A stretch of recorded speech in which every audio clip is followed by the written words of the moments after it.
So I'm going to talk about dangerous medications, or at least that's the title of the talk.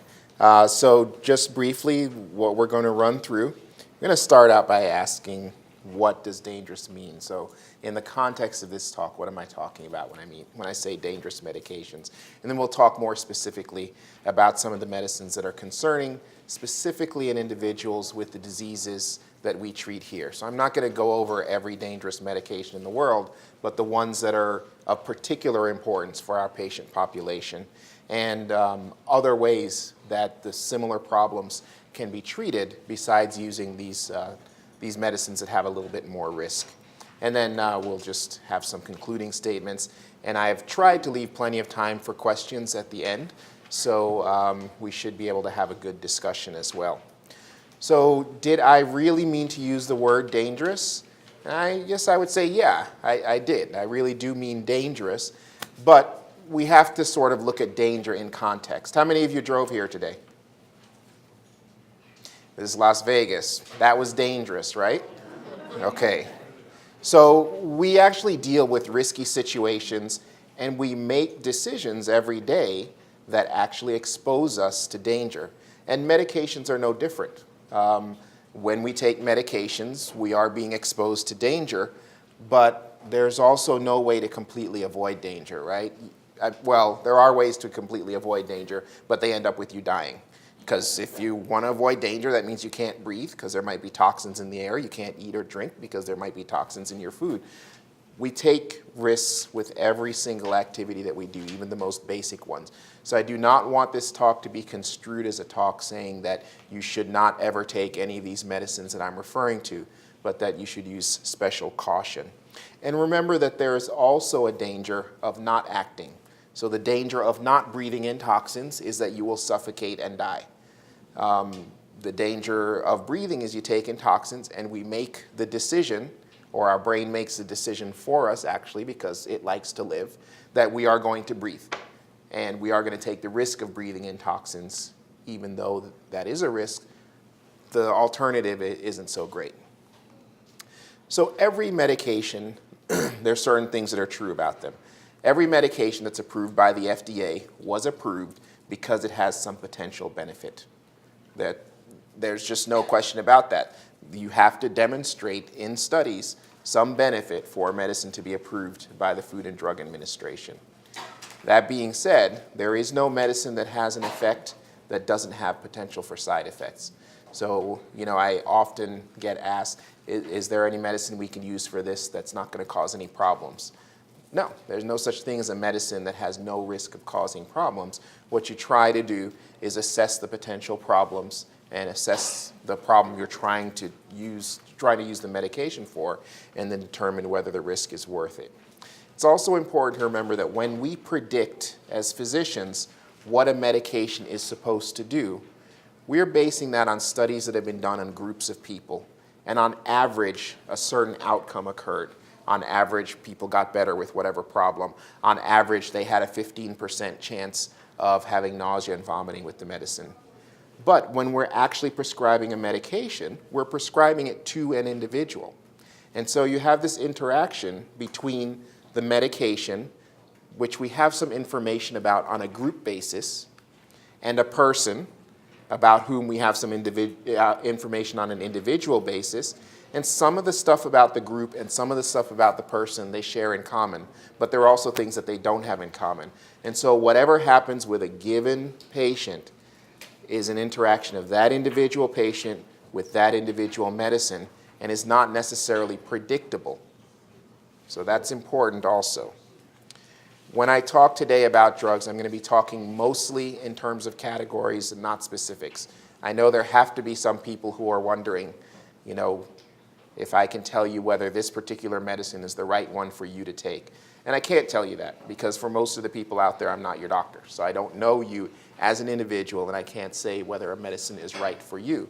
But we can talk about, what medicines fit into certain categories that I'll talk about today. And more importantly, the categories of medicines and what you should ask about when being treated for certain problems.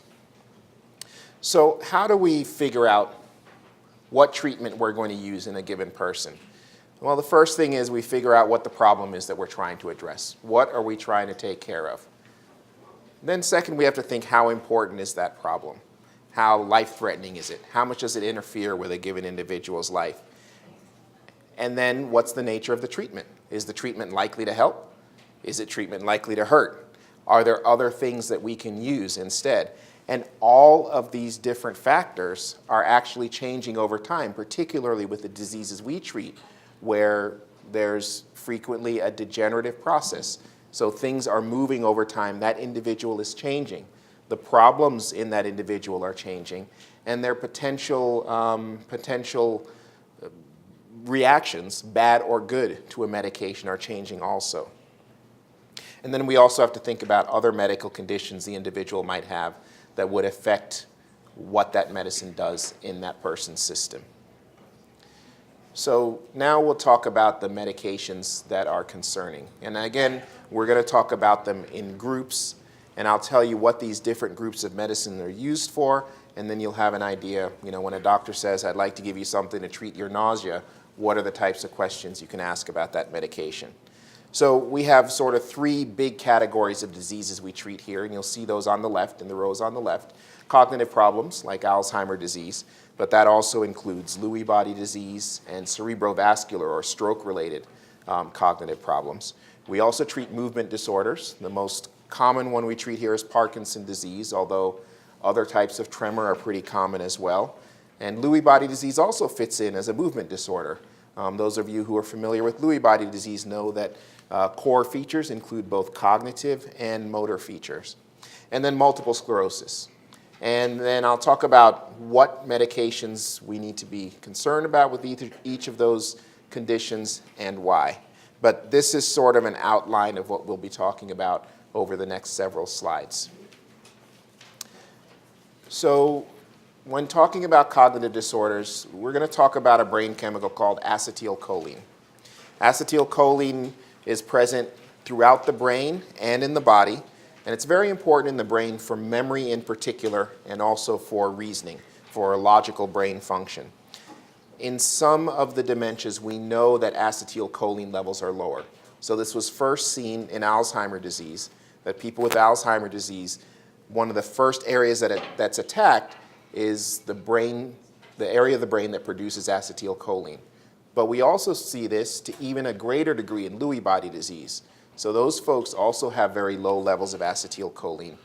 And then related to Lewy body disease and Parkinson's disease dementia, we also have very low levels of acetylcholine. So what that suggests is we don't want to do anything further to hurt the ability of acetylcholine to stimulate the cells it's supposed to stimulate. And in fact, the medicines that we use to treat memory, such as donepezil or Aricept, galantamine or Razidine, and Exelon or rivastigmine, those medicines increase levels of acetylcholine in the brain. So you have this loss of acetylcholine producing cells. We try to treat that by increasing levels of acetylcholine. Acetylcholine is also active in the body, and this is what's responsible for some of the side effects. So acetylcholine is important in muscle contraction, both in our voluntary muscles, so when we move around, and then in a different way in involuntary muscles, including the heart, the GI tract, and the bladder. So acetylcholine increases muscle contraction in the GI tract and the bladder, and acetylcholine actually slows down the heart rate. Acetylcholine also is what's responsible for stimulating secretions, so saliva in the mouth, mucus in the respiratory tract. And this actually accounts for some of the side effects of drugs that increase acetylcholine. So one of the common side effects with our memory drugs is that they can cause stomach upset and diarrhea, and that's because they speed up muscle contraction in the gut. They can also cause runny nose or excess salivation. That's because they increase secretions in the mouth and the rest of the GI tract, as well as in the respiratory tract. But we also use acetylcholine blockade for beneficial effects. One of the most common, because acetylcholine causes the bladder to contract in people whose bladders contract too much, and they develop incontinence because of a spastic bladder or a very excitable bladder. We use anticholinergics to reduce that activity. Similar thing in people who have frequent spasms in their GI tract or diarrhea. We use anticholinergics to stop that spasmic activity. And then nausea and vertigo, we also use anticholinergics to treat that. So you have this issue where acetylcholine is important for memory and reasoning, and we want plenty of that in the brain, but some conditions we want to try and block acetylcholine, and that's where the conflict arises, that if that medicine you're using to block acetylcholine gets into the brain, it puts you at risk for a decrease in your memory and reasoning and judgment. So acetylcholine blockers can cause confusion and even delirium. And I've seen anticholinergics put people in the hospital. We also see people present to our clinic with memory problems, and they're on a heavy dose of an anticholinergic medicine, and removing that medicine seems to improve their memory. More recently, it's been discovered, and this is important. So the thought was, if you're taking an anticholinergic, if you get into problems with your memory, you stop the anticholinergic and the memory problems go away, which is true for some people. But it was also recently demonstrated just this past year that people who are on anticholinergics at high doses for long term, they have a higher risk of developing dementia even years after they stop the anticholinergic. So your total amount of anticholinergic that you take in does increase your risk for having memory problems later on, even if later on you've stopped the anticholinergic. That's why it's very important to use the minimum dose for the briefest time period to treat whatever problem you're looking at. And then because of the way anticholinergics work in the body, they can cause other problems, right? If you use them to prevent diarrhea, if you use too much of them, they can cause constipation. If you use them to dry up secretions, obviously if you use them too much, you can get dry mouth, dry respiratory tract. And they can cause other problems like blurred vision, dizziness, and so forth. So they are to be used with caution. So remember, the anticholinergics, the direct anticholinergics, are bladder antispasmodics, medications that are used to treat GI spasm and diarrhea, and some of the medicines that are used to clear up secretions. So it's important to ask when you're being treated for one of those problems whether the medicine you're on is an anticholinergic and whether that medicine can go to the brain through the blood-brain barrier.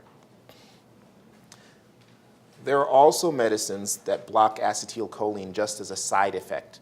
So you have these medicines that we use them because they block acetylcholine, but there are other medicines that we're using them for a completely different purpose, and just because of their chemical structure, they also happen to block acetylcholine.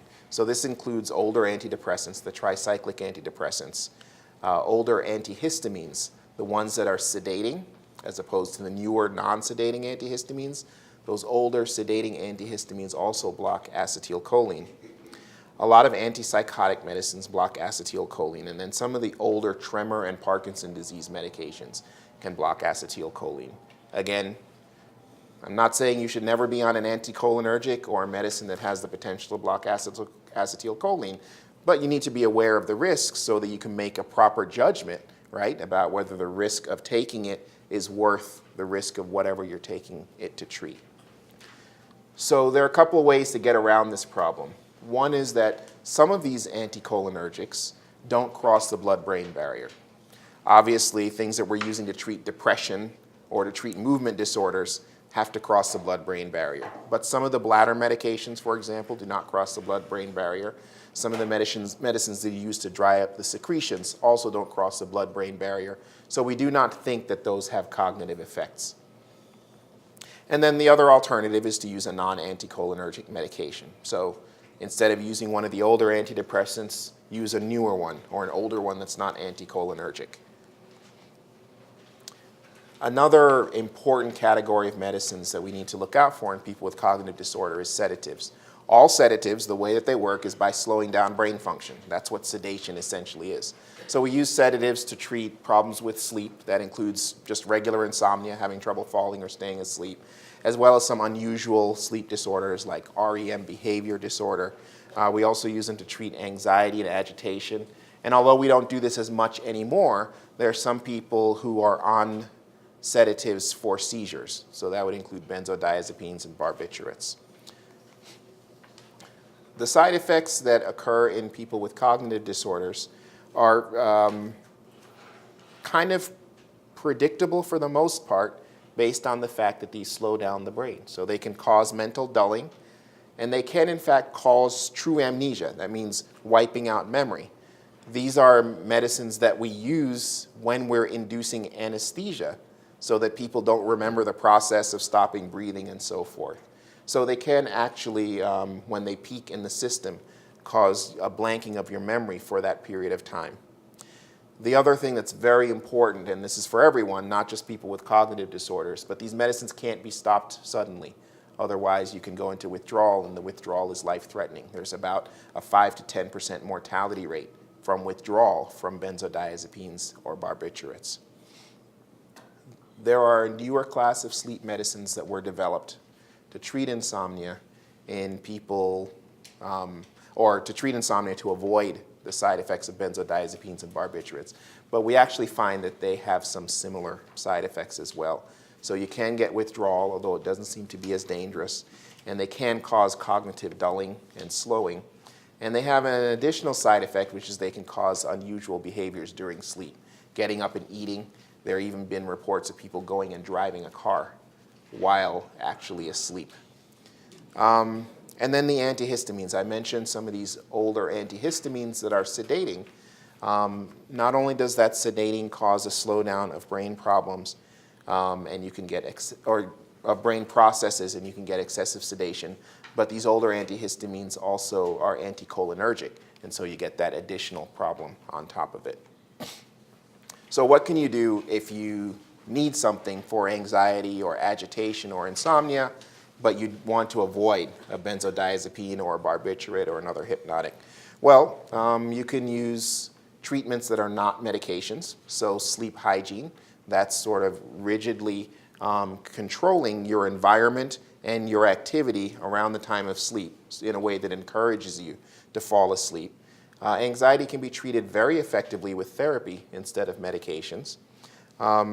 You can use medicines that are not sedative. So antidepressants are very effective for treating anxiety. And in some individuals, antidepressants will help them sleep because their sleep problem may be part of an anxiety disorder or a depressive disorder. And there's some antidepressant medicines that are just naturally sedating and will help people to fall asleep.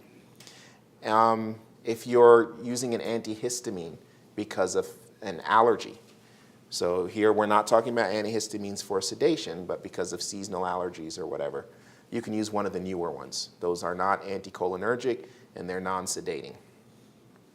And then there are studies showing that some supplements and some aromatherapies can be helpful for anxiety, agitation, and insomnia as well. The last category that I want to talk about in cognitive disorders is antipsychotic medicines. And this is complicated because a lot of the side effects that they cause, we don't really understand why they occur. So antipsychotics are used most commonly in cognitive disorders to treat behavioral symptoms. So they most directly treat psychosis, which is delusions, fixed false beliefs, ideas that someone has that are not true, yet they are sure that they're right, and hallucinations. And so that's a sensory experience that comes really from the brain and not from your sensory organs. So that may be seeing people who are not actually there, or smelling odors that aren't actually in the air. We also use antipsychotics to treat agitated behaviors in cognitive disorders. So people who get extremely angry related to, say, Alzheimer's disease or another cognitive disorder, agitation, even anxiety and depression, we sometimes have to use antipsychotics to treat those symptoms. But these medicines do have risks.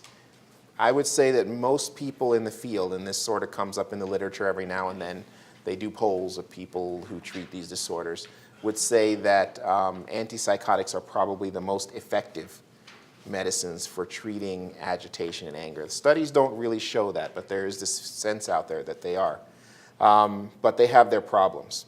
So antipsychotics in everybody, they have the potential to cause movement disorders, and we'll talk about that a little bit later in more detail.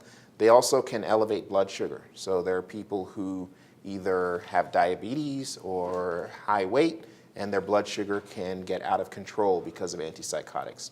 Not a terribly common problem, but common enough that it's certainly something to worry about. And then, as I mentioned before, some antipsychotics have anticholinergic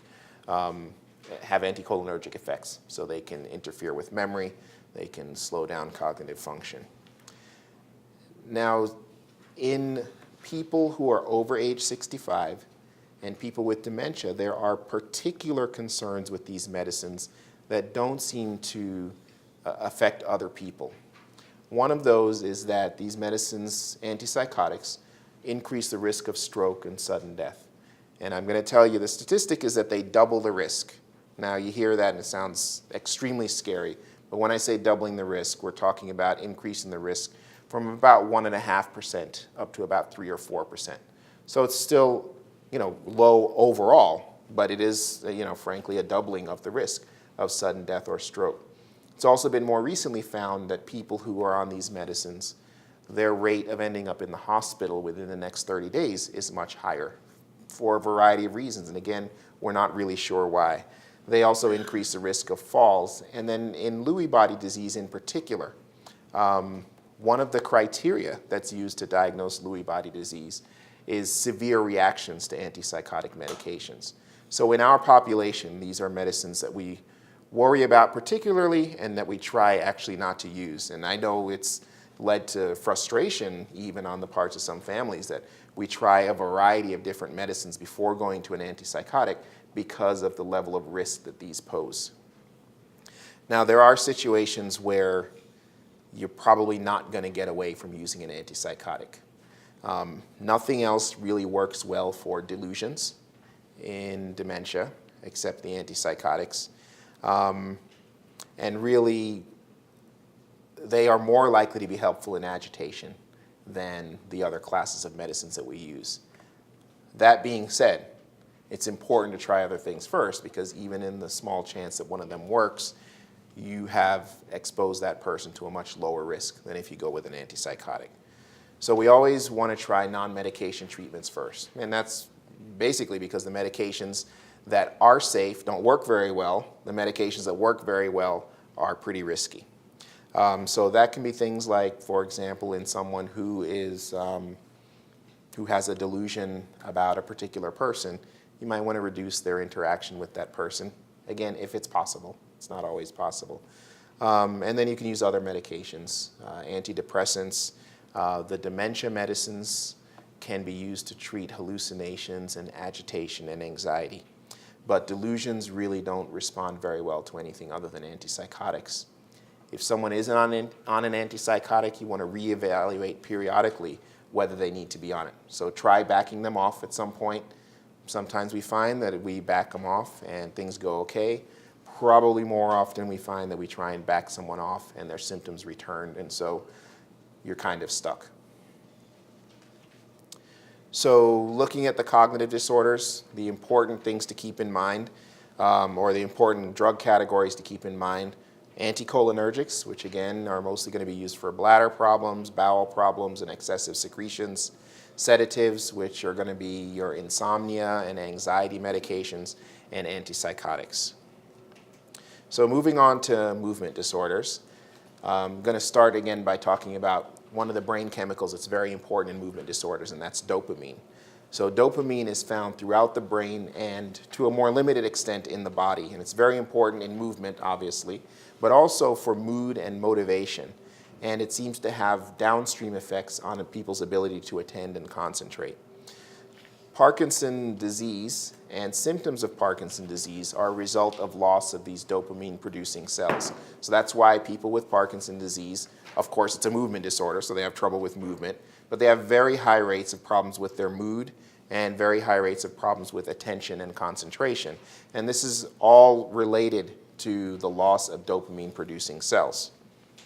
So we use medicines that either replace dopamine or that can be made into dopamine or mimic dopamine to treat Parkinson's disease.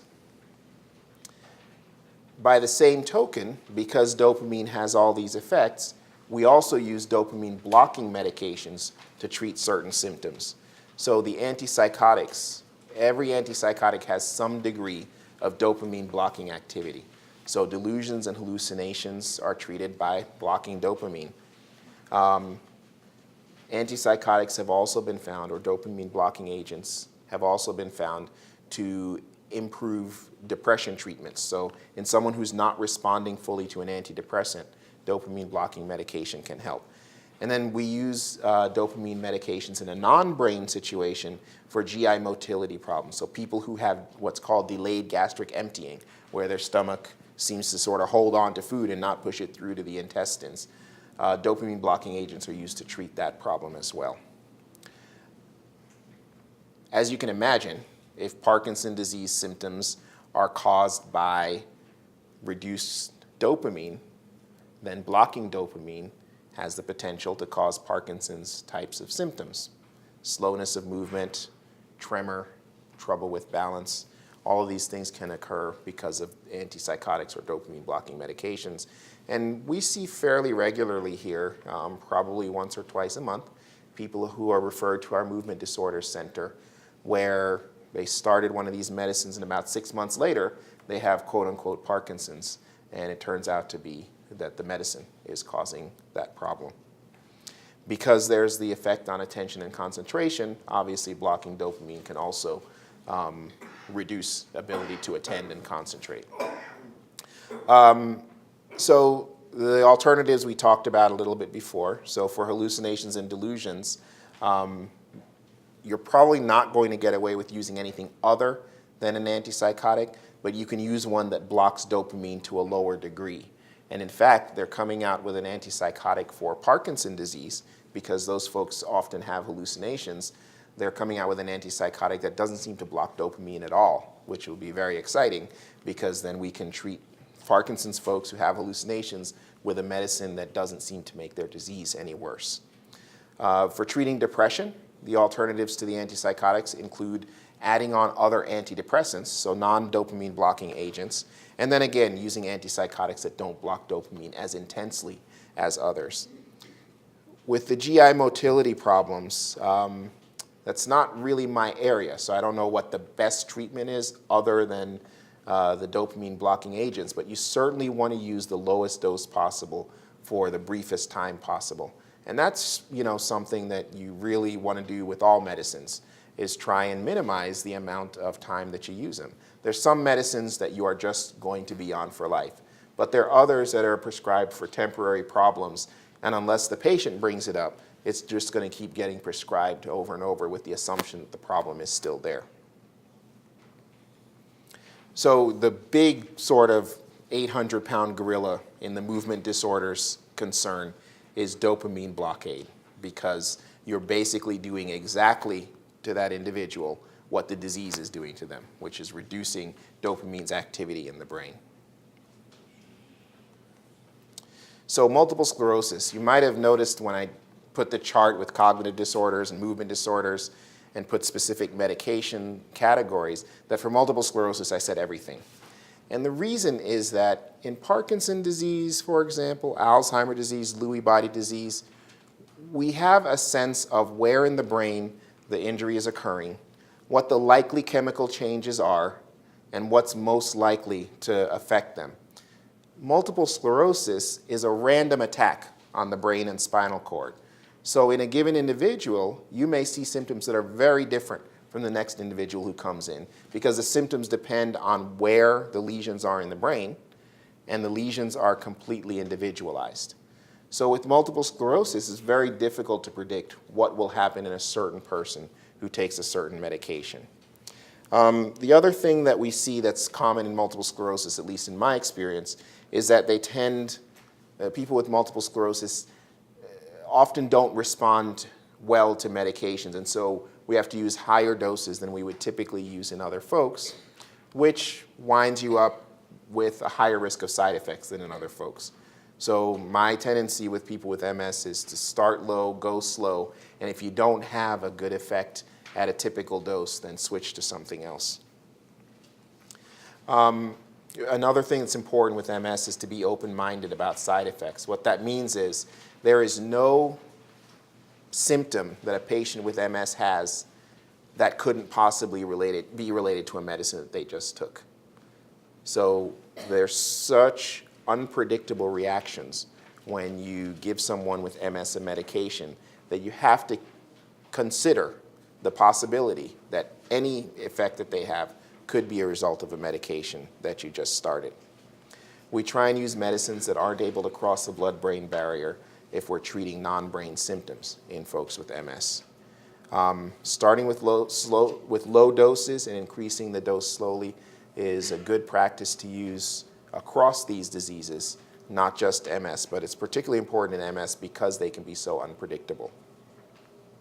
So all of the medicines that have been approved by the FDA, anything your doctor can write a prescription for, has been shown to have some benefit in people.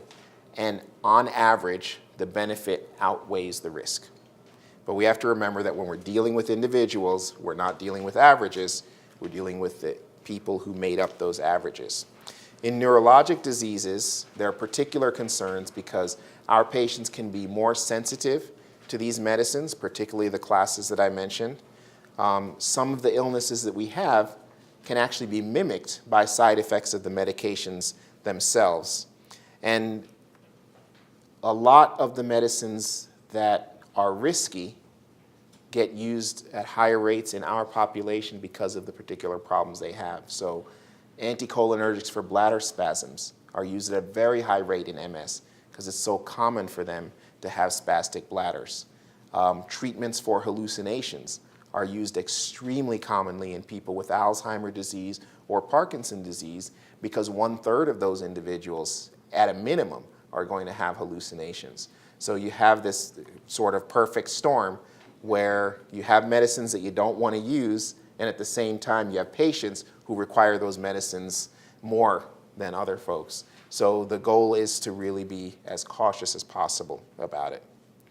The choice of treatment, there are many factors that are involved, but the most important factor to remember is that the individual that's in front of you right at that moment, or the individual for whom you are caring, or you if you're a patient, that you're different from every other individual who's been in front of that doctor before.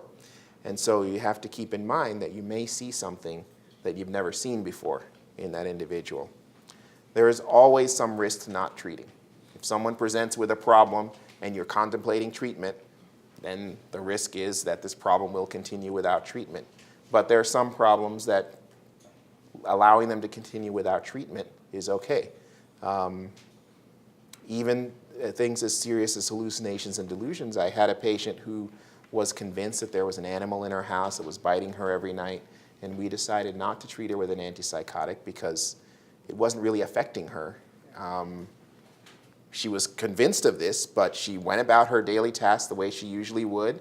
She slept okay, even though she worried about this animal biting her at night. And eventually she started putting out a bowl of milk at night, and she said the animal stopped biting her, and we were good.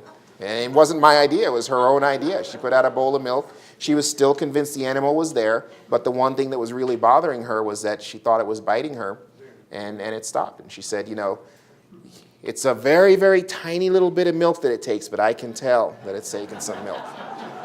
A good outcome, you know, with a decision not to treat, even though it was a pretty intense delusion and continued to be a pretty intense delusion.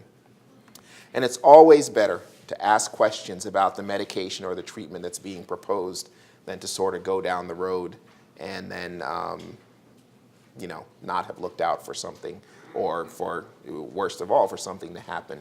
But remember, even good decisions can have bad outcomes. The fact that there was a bad outcome doesn't mean that the wrong decision was made, and that's really important for caregivers to understand, that if you decide to go ahead with a treatment and it doesn't come out the way that you wanted, it's not your fault. It's, again, an interaction between a medicine and an individual that can never be 100% predicted. All right, so that is all I have to say in terms of prepared remarks, but I'm happy to answer questions. What is my name? I'm not sure. Dylan, D-Y-L-A-N, Wint, W-I-N-T.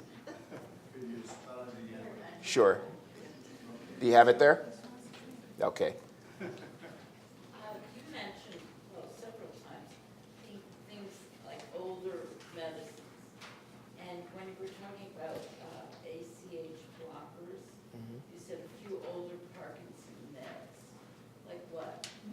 So questions being asked about older Parkinson's meds that include ACH blockers. So the two that are really in that category are one called Cogentin or benztropine, and that What's that? Cogentin, Cogentin, and that's a medicine that directly blocks acetylcholine in the brain to reduce tremor. And then the other one is Symetrel, Symmetrel, or amantadine is the other name for that. Again, these medicines, they are effective, so there's a reason that they're used, but just be aware that they may cause some problems. Yes, ma'am? Same thing on antihistamines. Same question on antihistamines. So what are the acetylcholine blocking antihistamines? So the most common one that you probably have all heard of is Benadryl or diphenhydramine. So that's in allergy medicines, Benadryl. It's also in a lot of the over-the-counter sleep medicines, so it's used as a sedative in that regard. Atarax or Vistaril is another one, and hydroxyzine is another. You made reference to the blood-brain barrier. Yes. What is that? The blood-brain barrier. So our brains are sort of isolated from the rest of the body to protect them. So there's a physical barrier, the skull, which is some of the densest bone in the body, but also between the blood vessels that go to the brain and the brain tissue itself, there is actually a membrane that's very difficult for chemicals to pass across. Basically, they have to have a password. They have to be the right type of chemical, and they have to serve some purpose in the brain. Now, we can fool the blood-brain barrier with the medicines that we use, but there are, most of the time when we give a medicine, if it goes in the blood, it goes to all the organs that the blood goes to. But in the case of the brain, because of the blood-brain barrier, there are some medicines that will go in the blood, get to the brain, and the blood-brain barrier says nope, and that medicine doesn't get in there. And that's actually, it's both beneficial in that, for example, we have some bladder agents that are anticholinergic. They won't go to the brain, so they don't interfere with your memory and thinking. It's also negative in a way because some of the medicines we'd like to use to treat the brain that we know, like in mice and even in humans, if we put it directly on the brain, it'll work. The blood-brain barrier will reject those also. So the reason I mentioned it is that there are some medicines that don't cross the blood-brain barrier and therefore are presumably safer for our brains. Thank you. Sure. Yes, ma'am. I heard a doctor speak here a few years ago who said never, never, never take Tylenol Pm. Uh-huh. She was adamant about that. Yeah. And do you class that as a nighttime medication people shouldn't take? So the question was about Tylenol Pm, that you heard someone say never, never, never, never, never take it, and whether I would class that as a medication that you shouldn't take.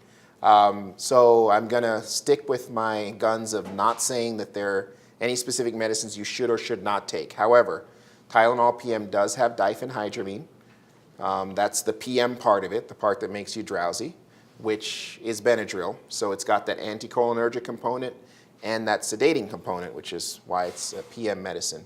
So it does put your cognition at risk in two ways. If you're taking it at that moment, it can interfere, but if you take it on a long-term basis, it can apparently increase your risk for getting dementia down the road. Yes. She raised her hand briefly. I'm sorry? Does B12 have a side effect? So we generally think of B12 as not having significant side effects because it doesn't accumulate in the body. Your body will get rid of it if it doesn't need it. So generally I would say no. That's my understanding of it. 15 years ago, there are probably lots of medicines that we know now have certain side effects that we didn't know then. So I say that with some caution, although supplemental B12 has been around for a long time, so it seems unlikely it's going to cause issues. Dr. Lee is here, so she can answer all the drug questions you have. How about Ambien?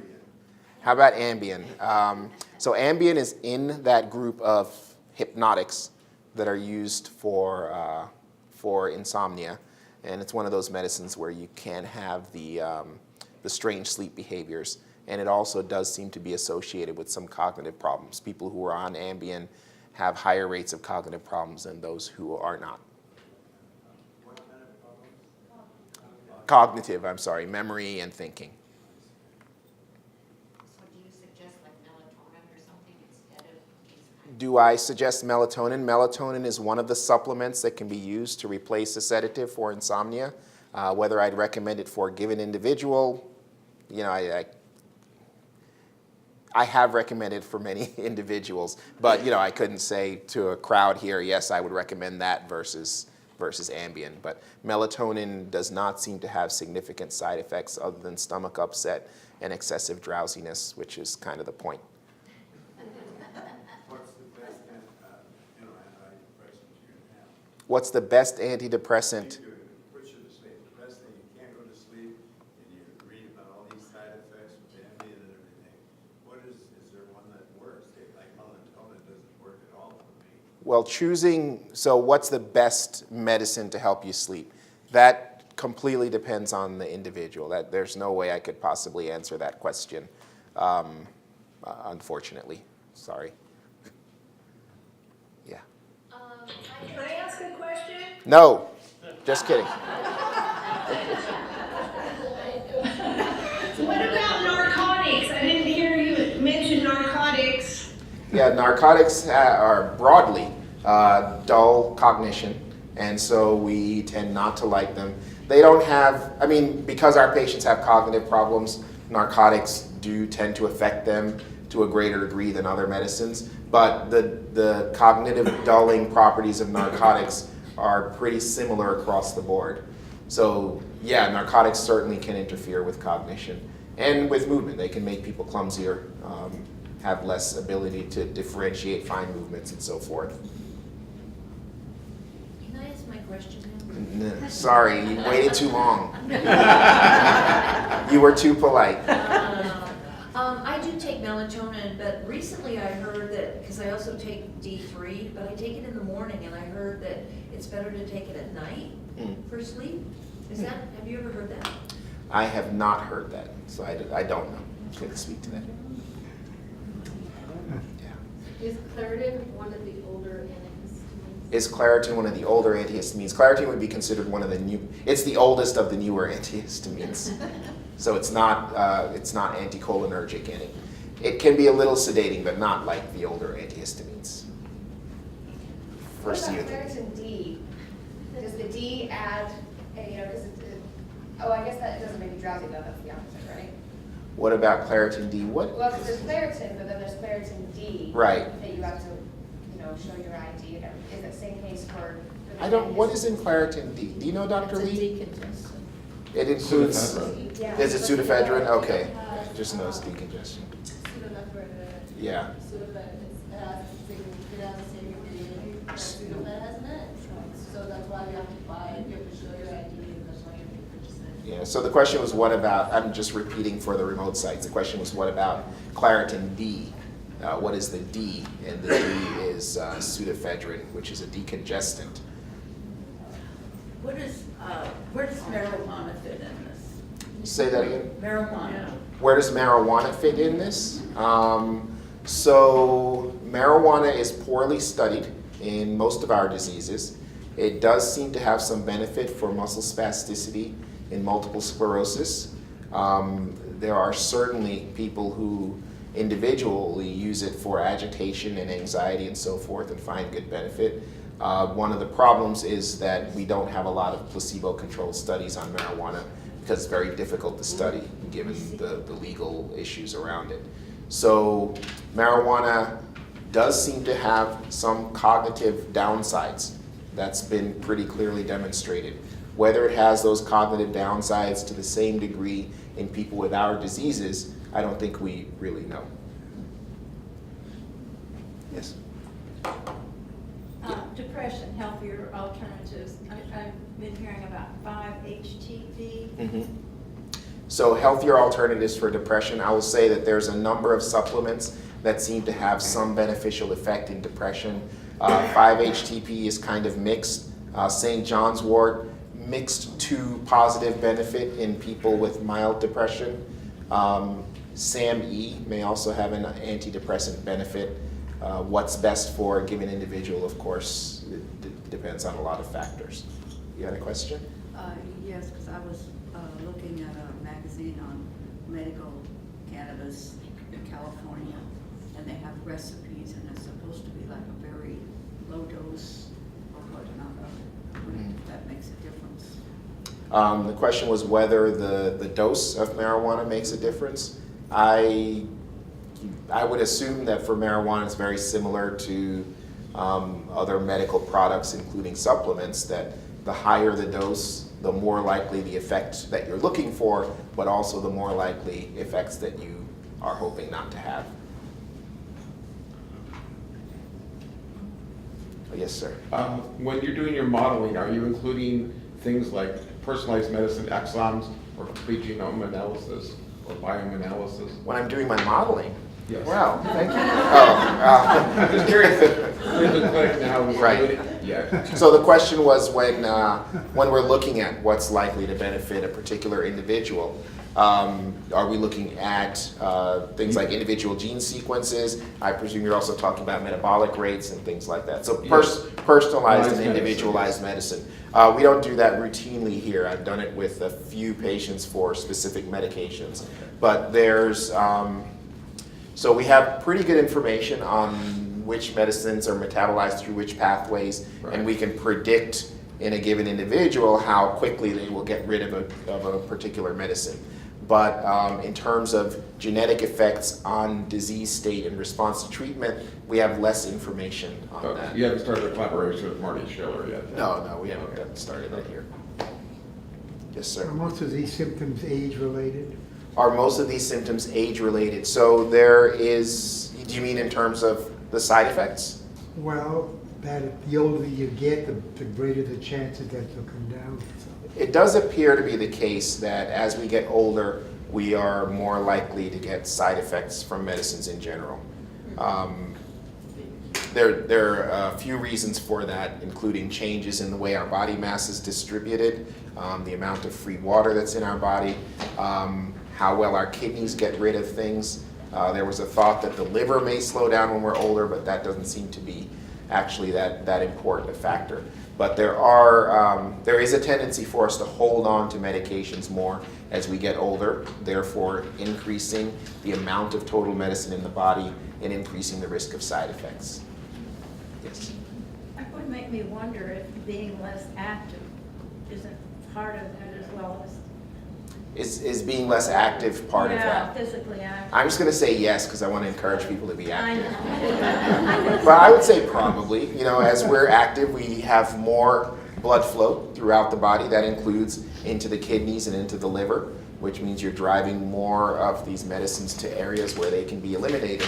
So although I don't know specific studies on how being active affects medicine metabolism, it would seem to make sense that if you're sort of cranking blood through your system, that it's more likely you're going to filter some of these things out.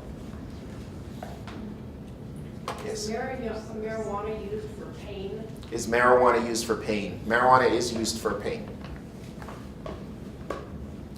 Another drug question. Someone who's been taking like opiates long-term for pain relief, and that's something that's going to make them more likely to get dementia, Alzheimer's, Right. and certain things. So does long-term use of opiates increase the risk for dementia and Alzheimer's? So with opiates, we're still in the situation where we were with the anticholinergics, which is the presumption is that, yes, if you're on an opiate, you will have less mental capacity, but getting rid of that opiate, that mental capacity should come back, and we don't expect an increased risk of dementia down the road. Now, it's possible that we will discover something like we did with the anticholinergics, but right now, as far as we know, opiates make the brain less efficient in many ways, and eliminating opiates can improve that efficiency.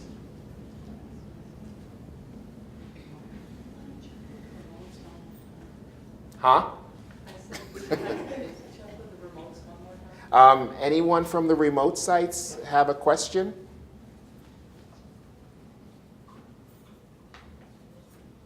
Going once?